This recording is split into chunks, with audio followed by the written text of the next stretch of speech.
And just like that, the football season is over once again. And somehow, Sunderland are in Europe. How the bloody hell did that happen?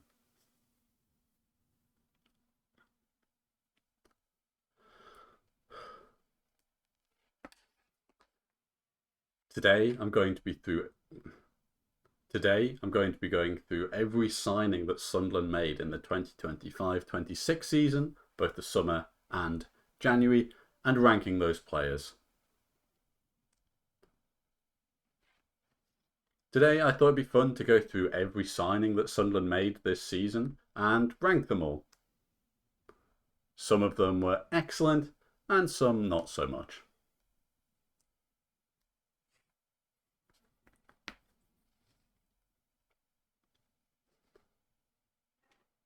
I hope you enjoy. Let's begin.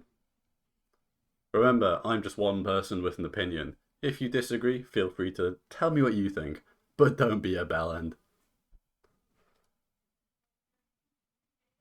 Let's start in alphabetical order of surname with Simon Adingra, who he showed little flashes here and there of a half decent player. I think he only scored the one goal, which was against Leeds at the Stadium of Light. It was the Christmas fixture, wasn't it?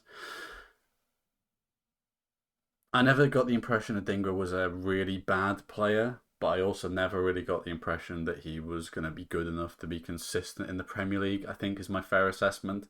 And then obviously he left on loan in January, and he is probably going to go to Monaco, where he was on loan, and we're probably going to make almost all of the money back on him. So in terms of a transfer for Sunderland, it's actually worked out not bad.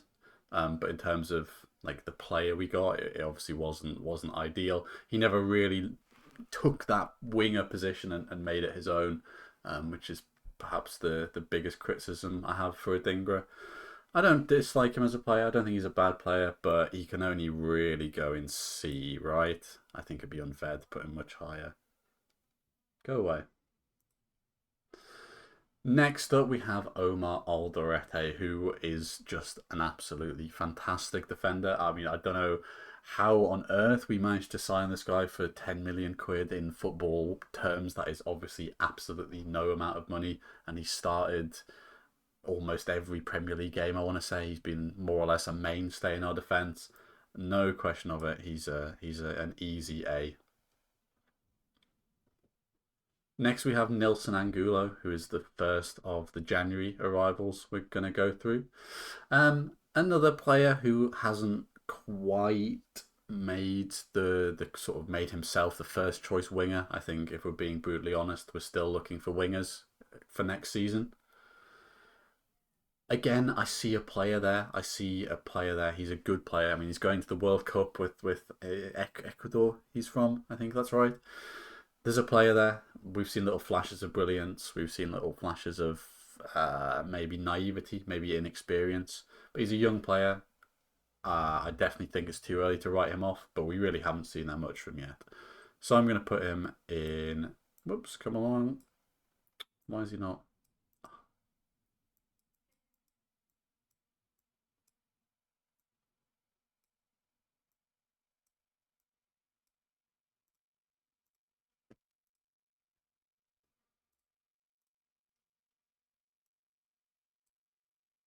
So I'm going to put Nilson Angulo in B, I think.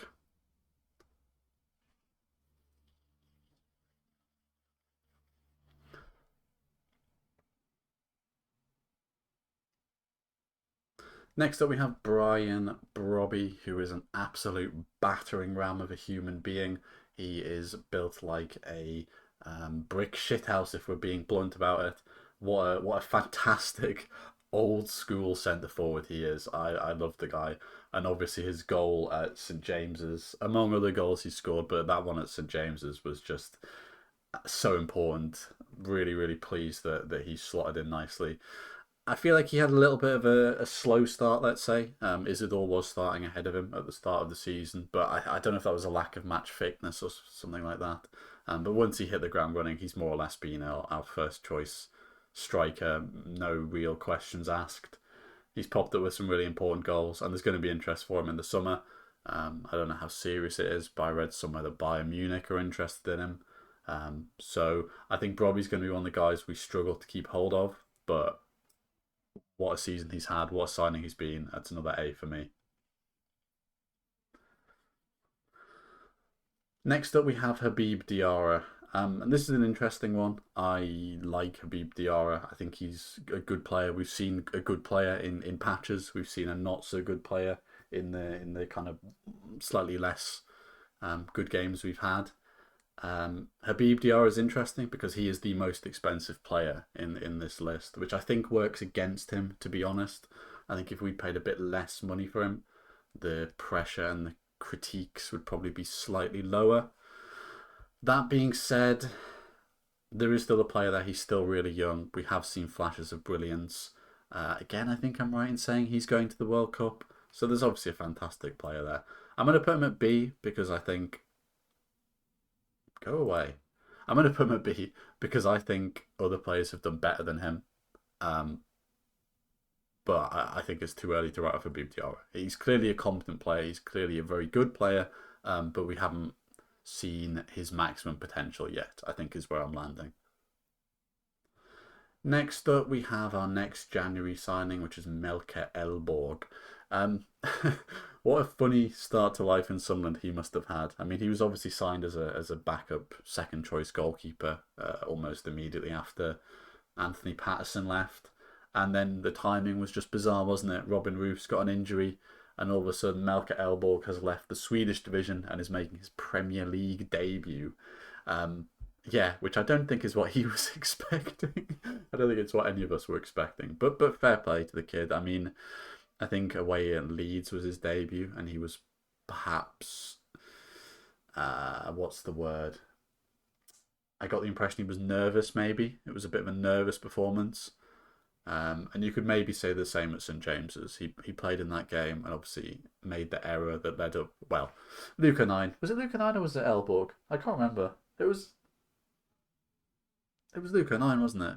But anyway, Elborg and 09 were involved in the error that put Newcastle ahead early doors.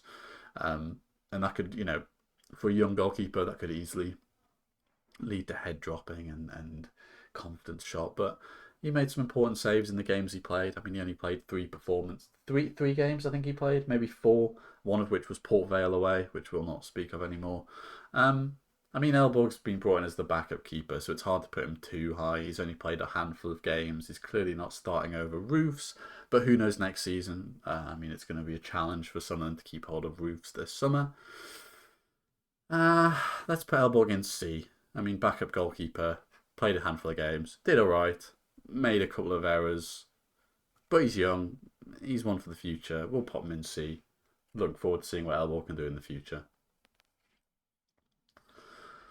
Next up, we have Gertruida, who is a funny one. He's had absolutely fantastic performances, but I don't know. I get the impression that the Bruce isn't that keen on him because that's the only way I can explain him not playing more than he did because he's clearly a really, really good player. He's really versatile. I mean, you could put him at either side of the fence. You put him in the middle. You could put him in midfield if you really needed to in like a holding role. He's a really versatile defender, really versatile player, really good player. But the reality is we haven't actually seen that much of him. He's been on loan, and it doesn't look like Sunderland are planning on paying his buyout fee. So Gertruida is another funny one. I feel like I'm going to put him in C, and I don't think that reflects him and his competencies as a player, but I feel like that reflects his impact on the team, if that makes sense. Maybe he should have gone in B. Maybe that's a little harsh, but we'll leave him there. I'll stick with my guns. Happy to hear what you think in the comments below. Next up, we have Mark Gui. I don't know how you pronounce this guy's surname, but you know who I mean. Maybe you don't know who I mean because he joined Sunderland, stayed for about a month, and then was recalled by Chelsea. So honestly, if you don't know who I mean, I don't blame you. But he was a Sunderland signing this season. He scored one goal. I feel like was that against Huddersfield in the cup early doors. I'm just gonna put him in D, and that's really harsh on the kid because it's not his fault. But we brought in this player on loan. he did nothing, and then he was recalled by his parent club. I mean, how can I put him any higher than D? Sorry, Mark.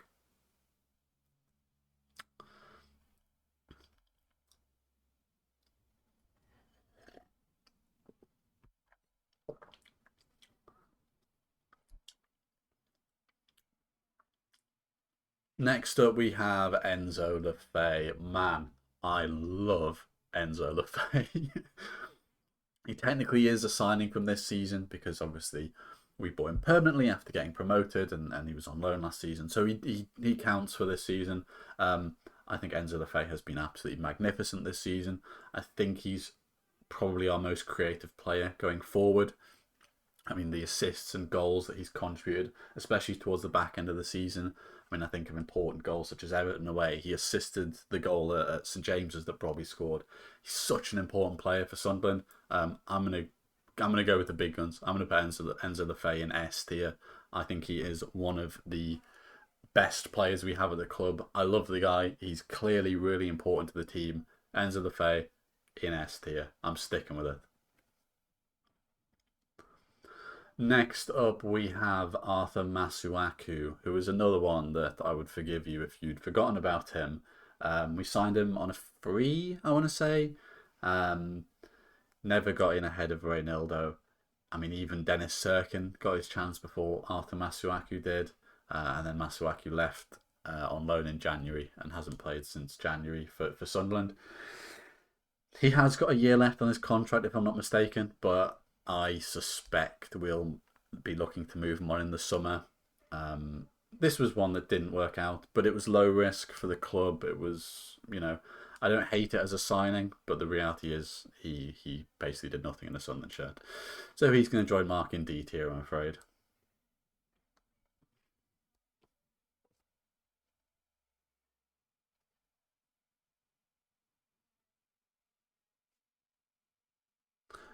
Next up, we've got Nordi Mukiele, who is another defender who has been fantastic this season, barring a little spell where he was out with injury. His long throwing was used. That's clearly a really important, what's the word? Like, attacking option, especially early in the season. He was absolutely peppering them in from throw-ins. It almost felt like a throw-in was better than a corner. It's like having Rory Delap back, eh? I'm going to put Mukiele in A. He's been incredible. I mean, so many of our defenders have been so incredible this season. So he can join. He can join Omar Alderete as a defender that's got to the A tier. Next up, we have Reynaldo, the man I just mentioned when talking about Arthur Masuaku.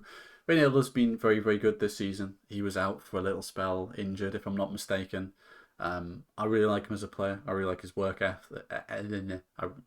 I really like him as a player. I really like his work ethic. I always feel like he's a hard worker. Maybe my biggest criticism of Ronaldo is there is a silly moment in there. I mean, he got a straight red card at the Stadium of Light against someone. I can't quite remember for like getting up and pushing someone in the face or kicking out or something stupid, something avoidable. But that being said, I do really like him. I don't think we paid very much money, if any at all. I can't quite remember if he was a free or if we paid a small fee for him. I don't think he's been as good as players like Mukiele or Alderete in terms of defender. So I'm going to put him in B, but a high B, if that makes sense. Next up, we have arguably one of the signings of the summer. You could argue, I think there's another name that comes to mind for signing of the summer, but Robin Roofs is definitely in the conversation. It just blows my mind that we went over to the Netherlands, paid a relatively modest amount of money, and have signed one of the best goalkeepers in the Premier League. I don't really need to waffle on, do I? It's S. Next up, we've got Noah Siddiqui, another player who I think he'll be at the World Cup as well, won't he? DR Congo have got to the World Cup. So another Sunderland player at the World Cup. There's loads of them. It's crazy. We've come a long way from our sole World Cup representative being Bailey Wright. No disrespect to you, Bailey Wright. I like Siddiqui a lot. I really, really like it. I feel like the kid could just run all day. Like, you watch him run around and he just keeps running and running and running. On top of that, he's a damn good player as well. I think the interesting thing about Siddiqui for me is that he has been a more important player than Diarra. But when you look at the fee, not Lefay, the fee we pay. Oh Jesus, that's confusing. When you look at the fee, the amount of money we paid for Noah Siddiqui, it is significantly less than Habib Diarra. So I think for that reason, I'm going to put him in A above Diarra, down in B tier. Next up, we have Jocelyn Tabi, not to be confused with Talbi. How has this happened? Anyway, we really haven't seen very much of Tabi. I think he played away at Oxford in that FA Cup game. I think he did play one other game, but I can't remember which one. I don't really remember seeing anything that was that impressive, if I'm being blunt. On the other hand, he is still young. He is still, inexperienced. I mean, he came from the Israeli league to the Premier League, so there is obviously a player there, but he's young. He's inexperienced. He hasn't done anything which has made me think he can start in the Premier League every week yet. But that's a big ask. He's a young player. That's not an enormous criticism. I think I'm going to put him in C tier because he isn't a really bad signing like these two guys down here and low impact on the team. I mean, he has been low impact on the team, but he's a young player. There's room for him to grow. Maybe he's like a lower C tier, if that makes sense. Yeah, we'll leave him there. He's one of these two, but we'll leave him there. I'll be nice.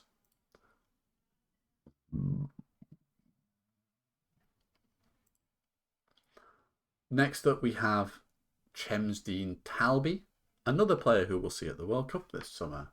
There's so many of them. I like Talby. I think he's a really, really sharp winger, really tricky winger. That goal away at Chelsea early on in the season to win at Stamford Bridge was obviously a really important goal. Maybe you could make the argument that he's another one who hasn't quite made himself like first name on the team sheet when you say wingers. That position still, I think, is probably one of our more wobbly ones. I mean, Trey Hume started on the right hand side towards the end of the season. I think he did an okay job. He did a very good job in some games, less so in others. But if I'm Nilson Angulo, if I'm Talby, and I'm looking at Trey Hume, who's a right back, starting over me, I'm frustrated at myself rather than him. I do think Talby's been a good signing. I think he's a really exciting young player, and he's got lots of room to grow. He's a higher A or a lower, a higher B or a lower A. Let's go with A. I like Talby. Is he? Let's put him in B. We'll be conservative for this one. We'll put him in B. I think he's a high B because he's got room to grow, and I think he's going to be a really important player in the coming years. I really like him as a player. Maybe his impact on the team hasn't quite been enough yet to justify him going into A. Maybe that's my argument. But again, if you disagree, I'm happy to read through the comments. Next up, we've got Bertrand Traore, who was an important player at the start of the season. He then went to AFCON and then got injured, and then basically hasn't played since, which is a shame because before Christmas, he was an important player for Sunderland. He was starting, he was performing really well. It feels harsh, but I'm going to put him in C because as much as he did well to start with, he got injured relatively quickly, and we haven't really seen him since January and since AFCON. It was a smart signing from the club. I think we paid. I'm not sure if we paid very much at all. It was a smart signing. I like it as a signing, but the impact has been relatively low because of the injury he got during AFCON, which isn't his fault. But I don't think it's right to put him much higher than C, to be honest. And maybe it's fitting we went through in alphabetical order because that means last but not least, we have Granit Xhaka. Now, just before I start talking about Granit Xhaka, I'm going to do that. He's been the glue that has held this team together, right? All these young players who are new to the Premier League. I think if Granit Xhaka hadn't been here, we would have had a much more challenging season than we ultimately did. I mean, Granit Xhaka is a winner, right? The fact that he plays for Sunderland is just amazing, and I'm so happy that we have a player of his caliber leading this team. And the fact that we've got Europe is just brilliant. I don't have anything to say about Granit Xhaka that hasn't been said already. You know how good he is. You know how brilliant he is. Granit Xhaka is obviously an S tier signing.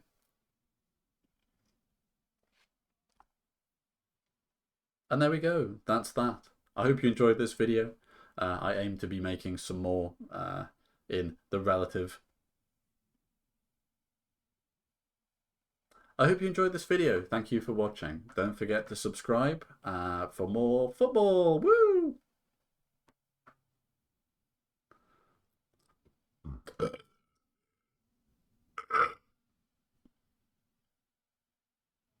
Thank you for watching.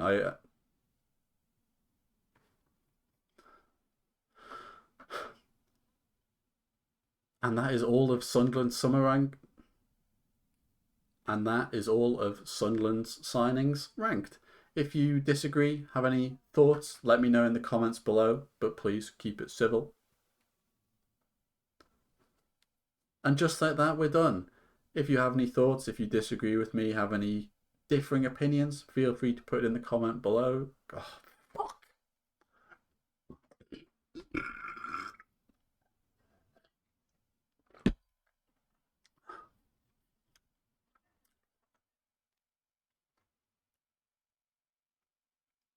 And there we go. Done.